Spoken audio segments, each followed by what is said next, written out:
Nous continuons toujours dans notre sujet qui est la différence entre péché et faute.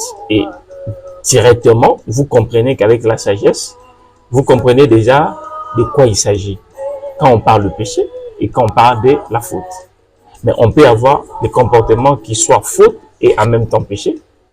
Mais on ne peut pas avoir un comportement qui est faute et les gens les font pécher. Non, non. Non, non. C'est impossible. Pourquoi c'est impossible? Parce que le péché doit déranger Dieu. Le péché doit d'abord être une chose qui affecte le Créateur. J'ai un exemple. On peut être là, on est dans une société où, par exemple, le chef de l'État, ou soit le grand, le fort d'une société, ou soit, je ne sais pas comment une société peut réfléchir sur un comportement, je ne sais pas comment, mais ils peuvent se décider, ils disent, un matin, on dit, bon, les humains doivent se laver 2 fois par jour. Mais c'est qui est sûr, ils ne seront pas dans les maisons des gens, mais ça, c'est la règle qu'ils ont donnée. Mais on peut avoir des gens qui se lavent 1 fois dans une journée. Et ces comportements-là, de se laver 1 fois dans une journée, c'est une faute dans cette société. Mais ce n'est pas un péché. Ça peut être aussi une société qui dit, bon, mon peuple ne peut pas, par exemple, boire de l'eau sans donner aux ancêtres. Avant de boire de l'eau, vous prenez de l'eau. D'abord, avant de boire, vous jetez d'abord. Ces comportements, c'est une faute. Quand on vous trouve en train de boire de l'eau sans d'abord jeter, on peut vous sanctionner. Parce que dans votre société, c'est interdit. Dans votre société, on prend ça comme un mal. Mais ce n'est pas Dieu.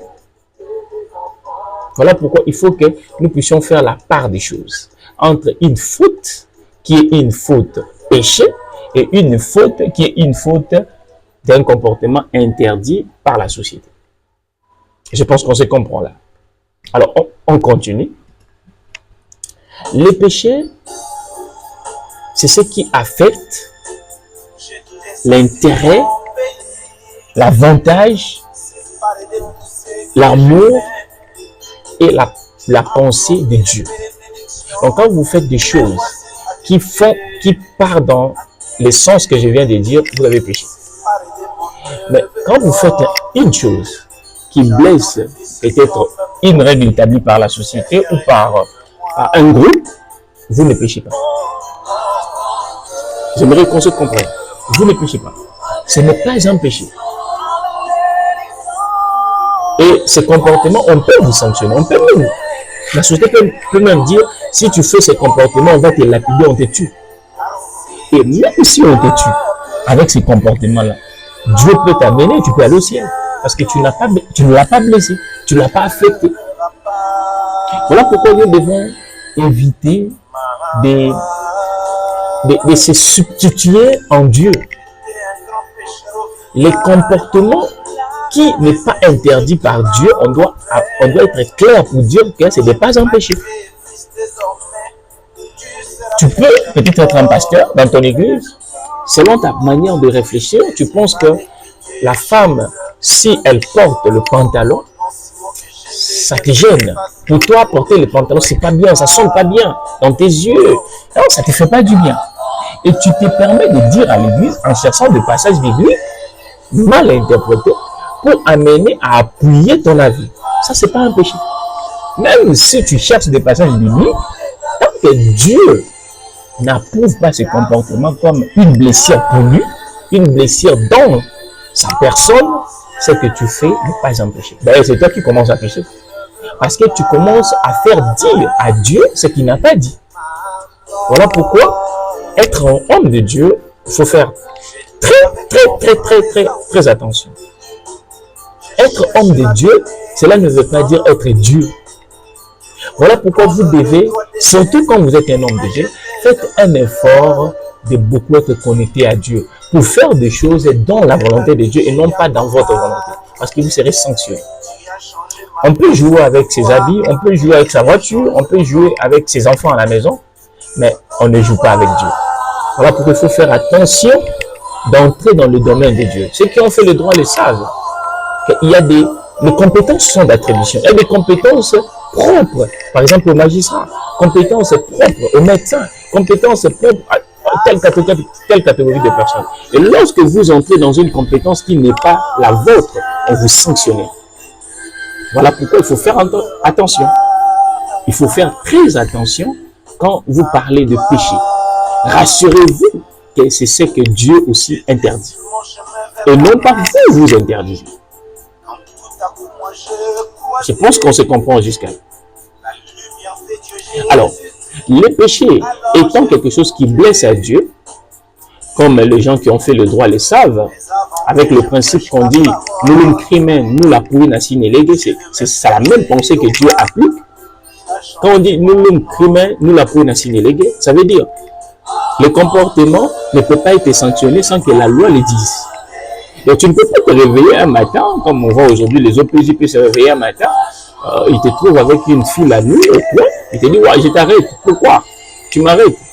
Être dans un endroit sombre avec une fille. Et on t'arrête pour ça. Mais aucun moment ne dit, quand on est avec une fille dans un endroit sombre, c'est une infraction. Donc, OPJ a inventé une infraction et on peut l'arrêter. On peut l'arrêter pour ça. Parce que la loi ne le dit pas. Et c'est comme ça avec Dieu aussi. Dieu, le comportement qui dit que c'est péché, quand vous dites à la personne que c'est péché, et la personne ne l'écoute pas, Dieu va les sanctionner. Parce qu'il n'est pas en train de refuser à vous, mais il refuse à celui qui a fait ce comportement mal. Tu peux être là, il y a un comportement que tu veux, mais Dieu ne le veut pas, et il va faire ça un péché. Voilà pourquoi le principe là veut tout simplement dire, pour appeler un comportement péché, il faut que ce comportement soit dit péché. Donc, on ne peut pas appeler un péché ce que Dieu n'a pas dit clairement péché. On ne peut pas appeler un comportement péché si Dieu ne le dit pas péché. Ça veut tout simplement dire quoi? Les péchés ont des noms. Oui, les péchés ont des noms. Quand vous êtes en train de faire un péché, il faut que le péché ait un nom.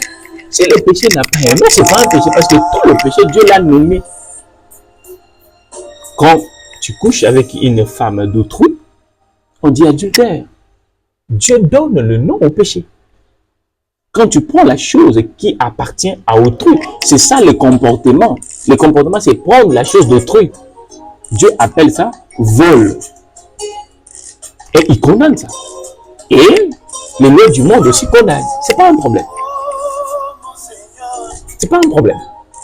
Donc, pour savoir que c'est un péché, il faut que ce péché-là ait un nom. Tant que le péché-là n'a pas un nom, ce n'est pas un péché. Et si le péché-là a un nom, ça a une définition dans la pensée de Dieu. Et il faut chercher maintenant la définition de ce péché. Parce que quelqu'un peut être là et te dire, voilà, j'ai un exemple. Il te dit, ce que tu fais là, c'est un mensonge. Et tu vas aller en enfer. Bien sûr, il y a un péché qui s'appelle mensonge. Mais quand est-ce que Dieu appelle un comportement mensonge? Là maintenant, on va avoir le temps pour détailler chaque péché avec le temps. Avec le temps, on va essayer de détailler le comportement pour savoir quel comportement est péché et quand on appelle ça péché, quelle est la définition de ce comportement? Par Dieu lui-même, pas nous.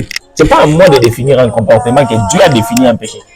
Dans la Bible, dans la parole de Dieu, il y a définition de chaque interdiction de Dieu. Ce n'est pas une invention. Même là, je vous donne un exemple. C'est qu'on vient de lire Ésaïe 59, versets 1 jusqu'à 4. Vous allez écouter. Mais vos iniquités ont fait séparer entre vous et votre Dieu. Et vos péchés. Les iniquités là sont des péchés, ils continuent. C'est une redondance, c'est-à-dire la répétition de mots, mais utile. Il explique iniquité qu'il voulait dire, qui a séparé les hommes et Dieu, ça s'appelle péché. C'est ce qu'il a expliqué ici, Dieu l'explique.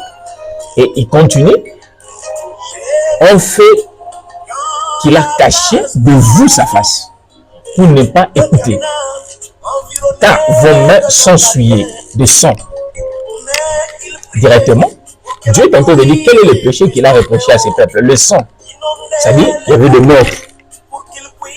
C'est très logique, il n'y a pas d'imagination. Il dit le sang. Le sang veut dire qu'il y avait des meurtres, il tuait. Et il continue. Et vos doigts d'iniquité, vos lèvres ont dit des mensonges. Votre langue a murmuré l'iniquité. Alors, l'iniquité de langue et de lèvres que ces hommes ont fait, les Israélites là ont fait, on appelle ça mensonge. Ils ont proféré des mensonges dans leurs lèvres. Donc la Bible est claire. La Bible dit tout. Parce que Dieu ne peut pas vouloir aider un peuple en mettant un document et le document là va cacher les vérités. Si Dieu met un document qui ne peut pas avoir des interprètes, le document qui ne peut pas, qui va régir la vie d'un humain, qui peut même le condamner pour l'enfer, il met les ambiguïtés, mais ça c'est un Dieu méchant. Voilà pourquoi la Bible a des explications. C'est vous qui lisez mal la Bible. On aura un temps pour parler un peu de ça. Donc, comprenez que le péché a un nom. Le péché, c'est un mal que Dieu a déclaré mal, pas un homme. C'est Dieu. L'homme peut copier ça, mais c'est Dieu qui doit le dire de manière en amont. On comprend? Par exemple, vous allez voir, il y a des sociétés que prendre l'alcool, c'est pas autorisé. Il y a des sociétés, prendre l'alcool, c'est autorisé. Alors, il faut lire la Bible. Qu'est-ce que la Bible? La Bible appelle ça péché. Qu'est-ce que la Bible appelle péché? Est-ce que c'est le fait de prendre l'alcool qui est péché? Ou c'est le fait de prendre annexe l'alcool? Il faut prendre une vérité. La vérité n'est pas prendre l'alcool. Parce que, on va aller encore plus loin. Le péché a un caractère général comme une loi. Pour savoir que le comportement est péché,